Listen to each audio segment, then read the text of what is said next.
problem is when they come through you as a depositor, it's your money they are targeting, and as far as the bank is concerned, they'll think it's you who is doing it, only to find out there's a criminal who was doing it, and the criminal perhaps got the information through you. There's not much the bank can do. Most of the banks, what they are doing, they are becoming more of customer-centric. So they are pushing a lot of focus to the customer. And now the attackers, they are also shifting their focus towards the customer. So unajua ID yangu, you know all the details about me vile na ni kitu personal. Unajuaje? So mimi niko tu hapo. So si tuko topa samanga tu ni Kenya tu saa anything can happen in Kenya. As banks become more sophisticated, even the criminals also are becoming fairly sophisticated, and so you have continuously to keep your game up to ensure that you are always a step ahead of them. Otherwise, if they are a step ahead of you, your system then comes under threat.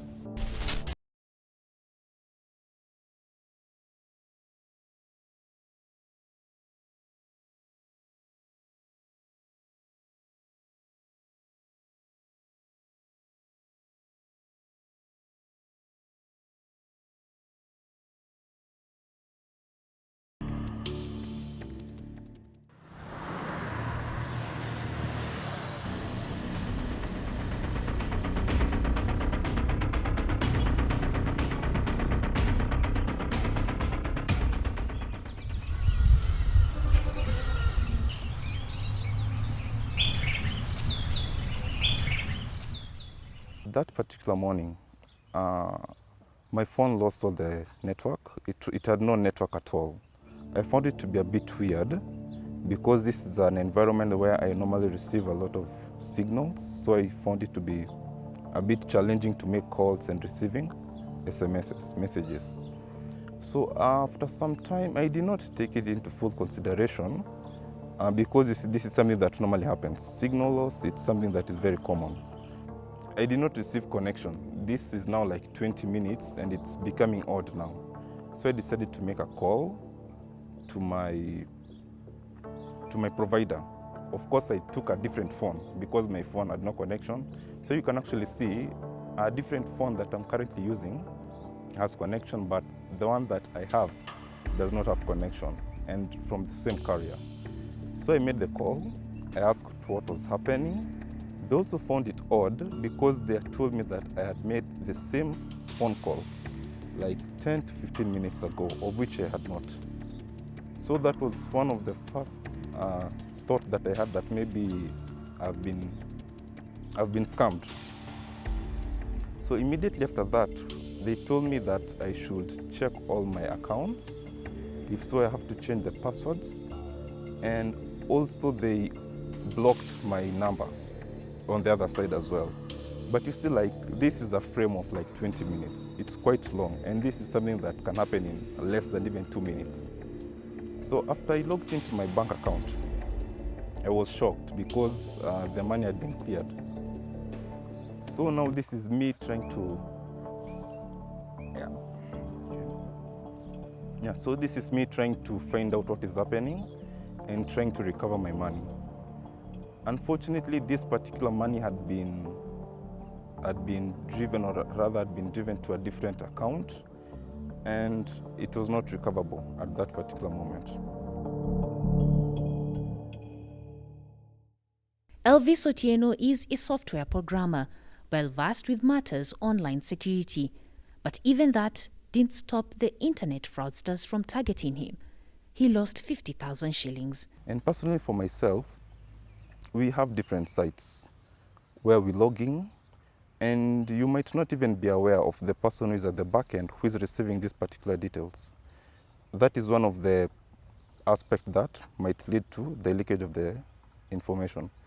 And even in our country, Kenya, we normally go to several buildings, and even when you go to these buildings, the reception, you're required to leave several data.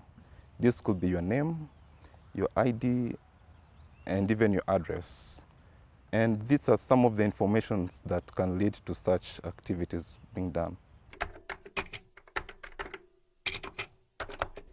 March 2020. While cyber attacks have been lingering in the shadows for over a decade, The COVID-19 pandemic seems to have given it a new target. As countries were locking their borders, Kenya set itself on the path of eliminating contact between individuals, and top on the list was the use of physical currency. Charges on transfers from banks to the mobile wallet and vice versa, all those have been eliminated. So it means that the wallet, I can treat my wallet like my bank account. The measure seems to have worked. According to the Central Bank of Kenya, by April 2020, more than 1.6 million additional customers were using mobile money channels.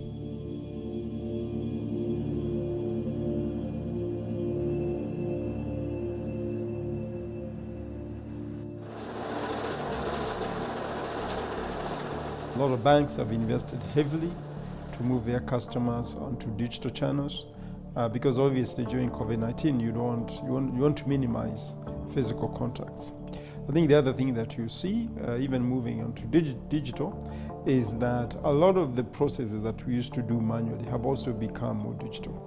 Kenya is an early adopter of technology within financial markets, with different delivery channels such as mobile phone banking, internet banking, and agency banking. As much as digitizing banking products is helping individuals limit visits to bank branches, it is also contributing to cybercrime. And if you are accessing your financial services remotely using this small device, well, you are a target.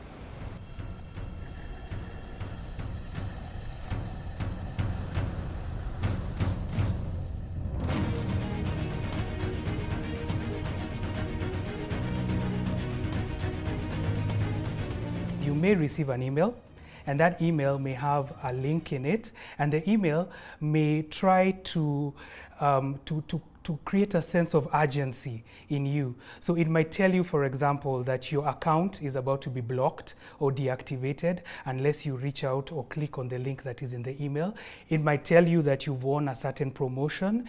Let's say you've won 1 million shillings and you need to click or call a certain number for you to be able to claim that prize. So it always tries to get that sense of urgency and play on your emotions for you to actually fall prey.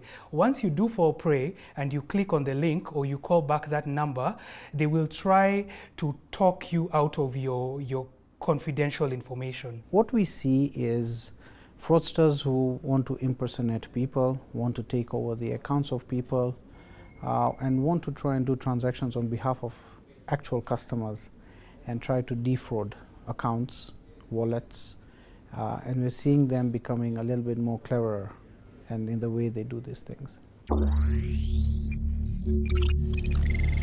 But just how do fraudsters gain access to bank accounts? Frederick Wahome is the vice chair at Kenya Cybersecurity and Forensic Association and also an ethical hacker. We have 3 levels of targets. So we have the customer. Customer interfaces with the bank. They interface with the bank through the bank website. So they can go to the bank website and make an inquiry. They can also access the bank through online platform. Maybe they can access their account using the online portals. They can also do that through emails. So, so when you look at the customers, they become victims very easy. Why? Most of the customers, they are not aware of cyber risk, maybe out of ignorance or lack of awareness and the consciousness. So we are doing a website attack vector. So Wahome is set to demonstrate just how easy it is to hack into a banking system. And you want to send a link to a customer and they'll think that they are really connected into the online bank. We will steal credentials, number 3. So we want to have to ask the customer, to be able to log in using their username and password. And what we'll do is that we go to the bank online, their online portal that they use, customers use to log in, username and password. So there's a possibility of cloning. To clone is to have an exact copy of that website. So we'll do a site cloning. And then what happens here is that this being the server will be the one that will be listening for any customer who has been breached. So anytime a customer clicks successfully, we are going to get a notification back into our server that he has or she has already opened the link. Here we enter there. Then it is asking us to put the URL. So this is the URL of the bank, the real bank URL. So bank.partners. So we have our own mock bank application that we have on the cloud, net banking. Assuming the customer now opens that link, the customer does not know that is a fake thing. Of course, we'll have a domain already available, so they will go ahead maybe to log in into their online banking. And when the moment they clicked on that link, if you look here, you can see that we have a response that the customer already has opened at this time. They have already accessed our portal, and the customers don't know that they are being fooled out there. So the customer logs in just the normal way, assuming that they are logging in into their account. And as you can see here, our application has been able to capture the username of the customer and also their password. So you can do this for a single customer, and you can also automate this process. It makes it easy because the level of technical ability that you need to deploy such a tool to a target, or to a victim, it is very easy. You don't need even much resources. So there are people who are already managing the platform for you if you want now to target. And let's say, for instance, the ransomware as a service. You don't even need to know of the source code, how the ransomware is working. All you need to do is to have a relationship with them. You pay them money, they host that application on the cloud. From there, you just give them maybe the name, the URL of your target, and they'll configure everything, the aspect of the attack.